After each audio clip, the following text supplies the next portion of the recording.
துடிக்குதா எங்க தண்ணி இருக்குதா சுத்தி வரும் காத்துல சுட்டு இருள் நடக்குதா முட்டை கோழி பிடிக்கவா முறைப்படி சமைக்கவா எலும்புக கடிக்கையில்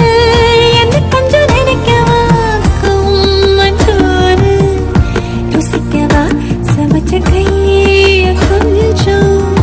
ரசிக்கவா முடக்கத்தான் ரசம் வச்சு மடக்கத்தான் பாக்குறேன்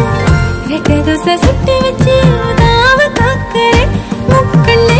நங்குதான் விக்கிறேன் வண்டனே